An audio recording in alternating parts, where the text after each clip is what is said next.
Morning to all of you. आज हम बात करेंगे सेकंड सेमेस्टर विषय गणित के बारे में। आज का जो हमारा टॉपिक है वह है लासा और मासा। इस बिंदु पर हम चर्चा करना प्रारंभ करते हैं।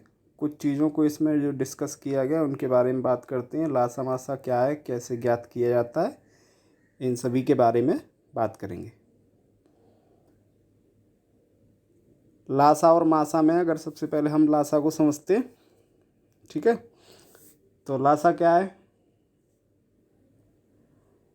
Least common LCM, least common multiple, लघुत्तम है ना। कॉमन मतलब उभयनिष्ठ और मल्टीपल मतलब गुणनखंड जो होते हैं, गुणज, ठीक है। तो सब हमें क्या करना है, लीस्ट मतलब छोटे से छोटा, सबसे छोटा वाला कॉमन मल्टीपल चेक करना है। तो इसके लिए हमें जब ये चीज़ आई कि कॉमन मल्टीपल वाली बात, तो इसके लिए हमें ये भी पता होना चाहिए कि पहले मल्टीपल क्या होते हैं ना। तो इस चीज़ को मैं आपको ऐसे समझाता हूँ कि आप ऐसे ध्यान रखिएगा लीस्ट कॉमन मल्टीपल को, कि हम ये तीन शब्दों को क्रम से समझते हैं। पहले समझते हैं कि मल्टीपल क्या होते हैं, फिर समझते हैं कॉमन मल्टीपल क्या होते हैं, फिर बात करेंगे थर्ड नंबर पे लीस्ट कॉमन मल्टीपल यानी एलसीएम की। तो मल्टीपल की अगर बात करें तो मल्टीपल क्या होते हैं, जैसे फॉर एग्जांपल मैंने लिखा 4 के मल्टीपल बताइए। तो एक तरीके से गुणज टेबल हो गया है ना, 4, 8, 12, 16, 20, इस तरीके से कंटिन्यूस है ना। तो अच्छा, मल्टीपल क्या होते हैं, ये इनफाइनाइट होते हैं। कैसे होते हैं? इनफाइनाइट। कैसे होंगे? इनफाइनाइट। अच्छा, दूसरी चीज़ बात आती है कॉमन मल्टीपल क्या होता है फिर।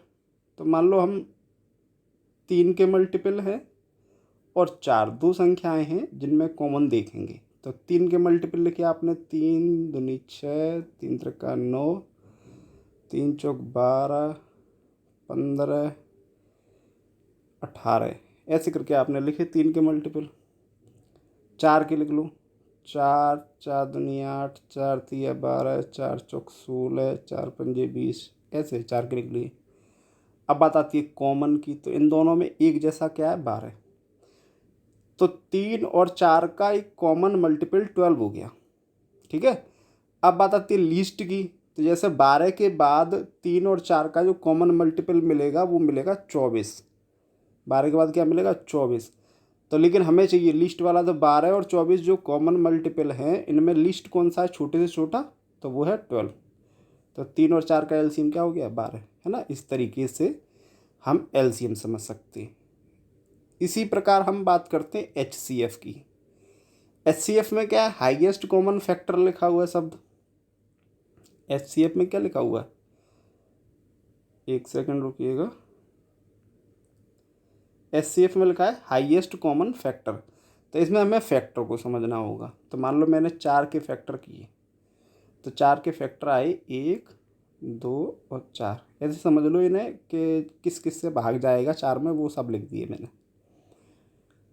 अच्छा, अब बात आती है कॉमन फैक्टर कैसे समझ आई बात हमें। तो कॉमन फैक्टर समझने के लिए मान लो 4 और 6 के और लिख लो।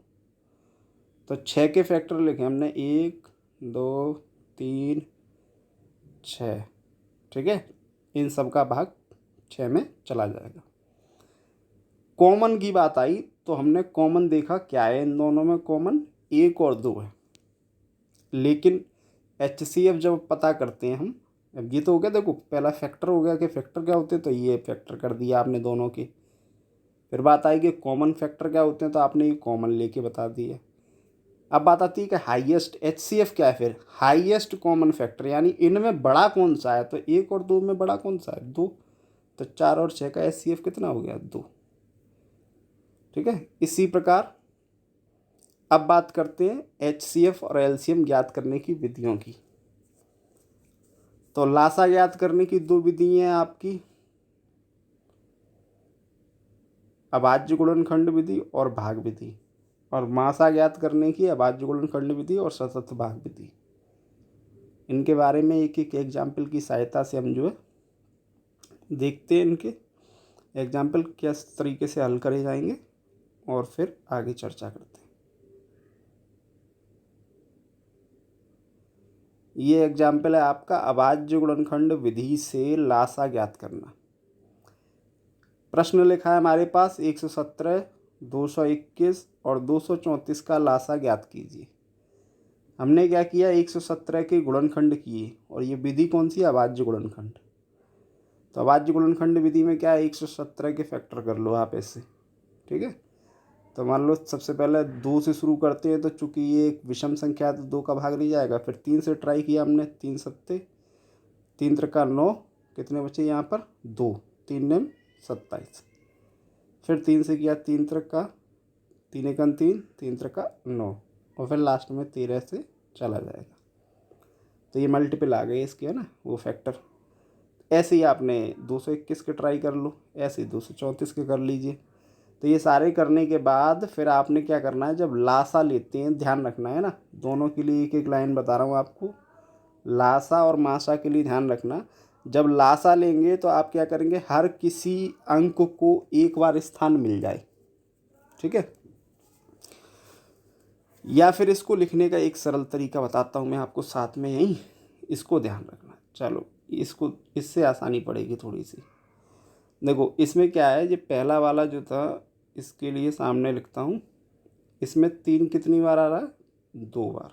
तो इसको लिख दिया मैंने 3 की घात 2। 13 1 बार, ठीक है। सेकंड वाले में क्या हो रहा है, 3 कितनी बार आ रहा है ही नहीं 3 इसमें। 13 कितनी बार आ रहा है, 1 बार। इसमें भी एक था, ऊपर वाले में भी है ना, उस पर लिख देना। 17 कितनी बार आ रहा है इसमें, 1 बार। लेकिन ऊपर वाले में 17 नहीं था, तो ऊपर वाले में भी अब 17 को लिखना पड़ेगा। कितनी बार, 0 बार आ रहा है। थर्ड वाले के बारे में अगर बात करें, जो तीसरा था उसके बारे में लिख रहा हूँ यहाँ, है ना। तो उसमें 2 और आ गया नया। तो इनमें तो 2 था नहीं, तो पहले इनमें बता दूँ कि 2 0 बार आ रहा है, इसमें भी 2 0 बार आ रहा है। जो चीज़ नहीं हो वो 0 बार आ रही है ना। जैसे इसमें देखो 13 है, 13 है, यहाँ भी 13 है, तो ठीक है। 3 इसमें लिखा है, 3 इसमें लिखा है, ठीक है। इसमें नहीं लिखा तो इसमें लिख दो 3 0 बार आ रहा है, बीच वाले का, है ना। अच्छा, इससे क्या होगा, आपको समझने में थोड़ी आसानी रहेगी। देखो पहले वाले का ये लिखा मैंने, 0 2 आया 0 बार, 3 आया 2 बार, 13 आया 1 बार, 17 आया 0 बार, ठीक। दूसरे वाले का लिखते हैं, 2 आया 0 बार, 3 आया 0 बार, 13 आया 1 बार, 17 आया 1 बार, ठीक है। तीसरे वाले का लिखते हैं 234 का, है ना। तो 234 में क्या हो रहा है कि 2 आया 1 बार, 3 आया 2 बार और 13 आया 1 बार, 17 आया नहीं है इसमें, तो 17 लिख देंगे 0 बार। अब लासा लेते समय आपको क्या करना है कि बड़े बड़े नंबर यूज़ करने हैं पावर में से, और जब मासा लेंगे तो छोटी छोटी पावर्स यूज़ करनी है। तो इसका जब लासा लेंगे तो आप इसको समझिएगा कि देखो 2 सबसे पहले देखो, तो 2 की सबसे बड़ी घात 1, 3 को देखो तो 3 की सबसे बड़ी घात 2, फिर ऐसे ही आप देखो 13 को, तो 13 की सबसे बड़ी घात 1, 17 की बड़ी घात 1। अब आप ध्यान से देखो तो 2 1 बार लिखा हुआ है इस वाली लाइन में, ठीक है। इस लाइन को देखना है ना, ए इसको, इस लाइन की मैं बात कर रहा हूँ, ठीक है। तो इसमें 2 लिखा हुआ है 1 बार, 3 लिखा हुआ है 2 बार, 13 लिखा हुआ है 1 बार और 17 भी लिखा है 1 बार। बस इन सब के आपको मल्टीप्लाई कर देना है, ये आपका एलसीएम हो गया कंप्लीट, ठीक है। नेक्स्ट, भाग विधि से लासा ज्ञात करना है। ये सिंपल है, ये आप हमेशा से, इजी स्टेप होता है इसका। कोई टेंशन नहीं, बिल्कुल इजी मेथड, आप हमेशा से इसका प्रयोग करते आए। ये हमारे पास 3 अंक दे रखे संख्याएं, इनका हमें लासा निकालना है, सॉरी। तो आपने क्या किया, वही एक कॉमन नंबर से सबको डिवाइड देना शुरू किया, सभी में जितनों में जा रहा है ठीक है, नहीं जा रहा है तो नेक्स्ट टाइम फिर नए नंबर से ट्राई किया, ऐसे करते हुए लास्ट में यहाँ तो हम इन लोगों ने तो ये ऐसे करके छोड़ दिया है ना। अपन क्या करते हैं हम लोग लास्ट में जब तक 1 1 1 नहीं आ जाता है सभी के नीचे, तब तक हम सॉल्व करते चलते हैं, ठीक है। तो आप भी इसी तरीके से करिएगा जब तक लास्ट में 1 1 ना आ जाए। सिंपल मेथड जो आप हमेशा से यूज़ करते आए हैं, ये उस मेथड पर आधारित है। इसको एक बार समझ लेते हैं। तो 2 से हमने सबसे पहले डिवाइड किया, तो 2 का 121 में भाग नहीं जाएगा, तो इसको हमने 121 लेकर रहने दिया। 286 में गया 143 बार, और 418 में 209 बार। इसके बाद 11 से ट्राई किया, 11 से 121 में गया 11 बार, और 143 में गया 13 बार, और 209 में गया 19 बार। 11 का फिर से दिया तो 11 एकन 11, 13 में जाएगा नहीं। तो इसी लाइन को हम क्या करते हैं, यहाँ पर थोड़ा और बढ़ा देते हैं कि 13 एकन, फिर यहाँ कर देते हैं 13, 11, ये तो एक हो ही गया था ना, और 19 में जाएगा नहीं तो इसको 19 को ऐसे ही छोड़ देंगे। फिर एक लाइन बढ़ाएंगे हम, तो 19 एकन 19, ये तो है ही एक, ये भी है एक, ये भी है। तो अब इन सब के क्या कर देते हैं हम, मल्टीप्लाई। तो जो कि आपका क्या आ गया, ये वाले सारे नंबर हैं, 2 11 11 13 19, सब के मल्टीप्लाई कर दीजिए, आपका ये लाशा हो गया। नेक्स्ट है अभाज्य गुणनखंड विधि से मासा ज्ञात करना। ये अभी जो सेम मैंने बताया था मेथड आपको लासा के लिए, सेम उसी तरीके का मेथड है। आप इसको पावर्स में लिख लीजिएगा सामने इसके, और सामने लिखने के बाद जैसे यहाँ पे 2 की घात 2 आ गई, सॉरी 3, और 3 की घात 1, 5 की घात 1। सेकंड वाले में 2 की घात 4 हो गई, 3 की घात 2 हो गई, और 5 की घात 0 हो गई, ठीक है। और थर्ड वाले में 2 की घात 2 हो गई, 3 की 1 हो गई, 17 की हो गई आपकी 1, और 5 है नहीं इसमें तो 0 हो गई, ठीक है। और पहले और दूसरे में 17 नहीं है, इसलिए वहाँ 0 हो जाएगी। अब क्या करना है आपको, इसमें कम से कम पावर लेनी है। तो देखो 2 सबसे कम कितना आया है, 2 बार। 3 सबसे कम 1 बार। 5 और 17 जो होगा वो सबसे कम जो है 0 बार आया होगा, तो इसलिए वो यूज़ नहीं हुए, और आंसर में आपके क्या आया है, 2 बार आ गया है, और 3 1 बार आ गया है। ये आपका मासा हो गया, ठीक है। नेक्स्ट सतत भाग विधि से मासा ज्ञात करना, ये बड़ी संख्याओं के लिए बहुत कारगर है और अच्छा भी तरीका। इसमें आपको क्या करना है कि 3 जो भी 4 या जितनी भी आपको संख्याएं दी जिनका मासा ज्ञात करना हो, उन्हें पहले क्रम से लिख लेना है ना। फिर पहली वाली संख्या का दूसरी में, और जो लास्ट में जैसे आप भाग दे रहे थे पहली का दूसरी में, आखिरी बार जिस संख्या से भाग देते हैं और शेषफल 0 हो जाता है, यानी पूरा पूरा भाग चला जाता है, तो जिस संख्या से आप भाग दे रहे थे उसका फिर तीसरी वाली में देते हैं, ठीक है। इस तरीके से ये भाग होता है। तो 671 का भाग 781 में दिया आपने पहले, तो ये भाग जब दिया 781 में आपने, तो 671 एकन 671, 110 बच गया, फिर 671 में इसका भाग दिया। जैसे ये नंबर जो है छोटा हो जाता है ना, तो इसका क्या करते हैं हम, वापस उसी में भाग दे देते हैं जिससे पहले भाग दे रहे थे।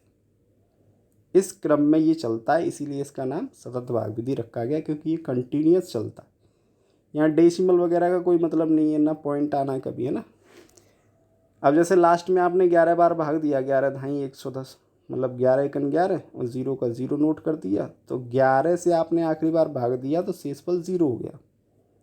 अब इसी 11 का आपको 1441 में देना है, तो आप ये सॉल्व करते जाएंगे, तो ये आपका लास्ट, ये भी 11 से पूरा कट गया, तो इसका मतलब आपका मासा कितना है, 11। तो ये मेथड इस तरीके से अप्लाई करना है, ठीक है। Thanks to all of you, be safe, stay at home.